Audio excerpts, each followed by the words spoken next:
Good day. My name is Ernest Manelli, founder of Map for College, and this video will focus on the importance of searching for locally sourced scholarship opportunities. Of course, there are national organizations, philanthropic entities, corporations that offer nationwide scholarship opportunities, and by all means, if you fit the criteria for some of those application opportunities, you can certainly apply. I would encourage you to do so. What I have found over my 28-year educational career working with students and families is that the closer to home scholarship opportunities tend to come to fruition with a higher degree of success than some of those big nationwide search entities. So what I mean by that is I would encourage each student, both rising seniors who are going to be in the application process this summer and in the first semester of the coming school year, review your own student resume. And if you don't have a student resume, you might have a list of activities that your guidance office has asked you to compile over the years in anticipation of completing your Common Application Profile.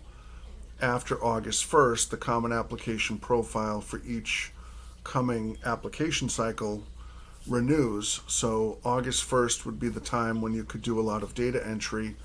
And so the months of August and September, many students are entering in data to their Common Application. And as a prerequisite to that, you should ideally have a student resume from which to work. So if you can review your own student resume and even encourage friends, teammates, parents, family members, siblings, especially if you have older siblings who are already in college or have graduated from college, share your student resume with your network of support and ask your family and friends if they can come up with common themes that they can identify, interests, talents. Now, you might know those organically and intrinsically, but sometimes an objective source, such as a friend who is a little bit more objective, they might be able to see an element of your profile that fits a thematic concept a little bit better than you can. They might be able to see the bigger picture and be able to say, hey, I would encourage you to highlight a certain talent or strength in your application process, and not just in the application process, but also in the scholarship search process. Ask your guidance counselor if there is a listing of locally sourced scholarship opportunities available. Usually each high school's guidance office will keep either an electronic portfolio or even like a binder portfolio or both of locally based scholarship opportunities. And one of the greatest sources of information would be if your school has a senior awards night for the graduating class. Let's say in this case, it would be the most recently graduated high school class would be the high school class 2023. Maybe there's a brochure in which it shows the students who won which scholarships. And some of those scholarships might be institutional based. So, in other words, a company, an organization, a philanthropic entity. Others may be based from your high school, from your school itself. There might be departmental awards, such as the English Department Award, the Art Department Award, the Science Department Award. The school-based departmental awards, each school governs the criteria for how that is evaluated, how those awards are evaluated. So you might want to check with your guidance counselor to find out if there are any application requirements, or if it's simply the faculty and the administration of your school deciding a proper allocation of those scholarship opportunities for students. But getting back to the locally sourced scholarship opportunities, if you see in the most recently published brochure of the Senior Awards Night that there are certain companies and certain charitable organizations, certain philanthropic organizations within your community that sponsor awards, you can check and see if they have a website, check and see if they have contact information, check and see if the application template and or the application guidelines are available through some publicly available source of information, either online, at the public library, through your high school guidance office. And that way you can find out which local scholarship opportunities require a student resume, require maybe a short essay response to a specific question or prompt, and then other scholarship opportunities just require maybe a student resume and not necessarily a piece of student writing, or a student resume compilation of activities plus maybe one letter of reference. The local scholarship opportunities vary greatly, so you want to find out the guidelines and the due dates early. And if you as a rising senior find out these guidelines early enough, you can plan and put it into your calendar and into your online reminders through your email-based system or your smartphone-based system or tablet, whatever you have, and that can be part of your timeline. You can also contact your town hall or city hall, because sometimes there are organizations that are in the community that may not have a strong presence online or on social media.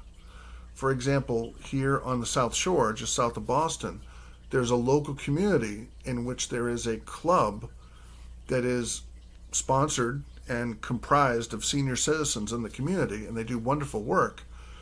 But they literally have a printout that is at the local town hall, literally thumbtacked on a bulletin board.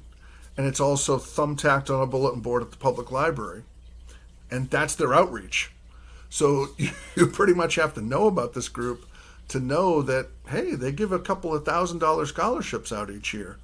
And they might only get a handful of applicants because it's so hard to find, and you can't really find this information online, except I did find reference online because one of the scholarship recipients was interviewed by a local town newspaper, and that article made it online, and the keyword about the organization was in the search criteria. So I sort of found out about it just by chance, and I've referred students to that opportunity from that community since then.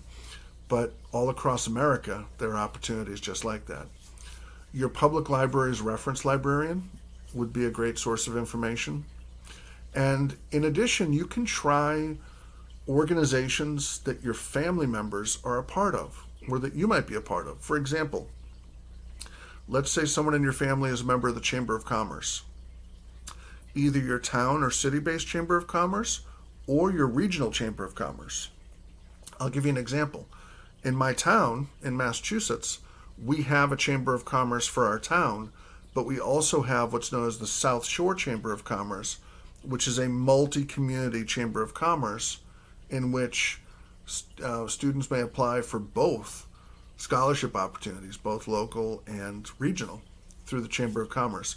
Lions Club, Kiwanis Club, Rotary International, sometimes Toastmasters, different organizations, different philanthropic entities. In some communities, there's called CERTOMA, which I believe is it's an abbreviation for service to mankind or service to humanity or something like that. But in any case, many of these 501c3 nonprofit charitable organizations give away a certain amount of money. You might have a local boosters club through your school or through your alumni community. You can search online through social media. You can search online for websites. I would encourage you to ask your guidance department, do some research, and also you can also talk with people in your network and find out if anyone's company or corporation has scholarship opportunities. And this information is not just pertinent to rising seniors, although for the most part, many scholarships are exclusively for rising seniors who are in the application phase and about to enter the college realm. There are some opportunities available for 9th, 10th, and 11th graders. You might just have to do a little bit more research into your existing network, maybe through your church or house of worship, your credit union or bank, your town hall, employers, social networks, and community organizations that your family's a part of. We can help with your scholarship search. We'd be happy to help you. Please feel free to contact us. My name is Ernest Manelli, founder of Map for College. My email address is guidance@mapforcollege.com, and our website is www.mapforcollege.com. Phone number is 781-925-0121. That is a landline. Please feel free to contact me. I'd be happy to help you on your scholarship journey. And also with advice, we provide advice to our clients about ways to make the scholarship search more effective and ways to make the college process more affordable by targeting schools that are really within your range of competitiveness as an applicant, so that you might have a better prospect of getting potential merit-based aid, and that we can maximize your ability to complete all of the FAFSA paperwork properly so that you're considered for need-based aid as well. Once again, hope you have a nice day. Thank you for taking the time to watch this video.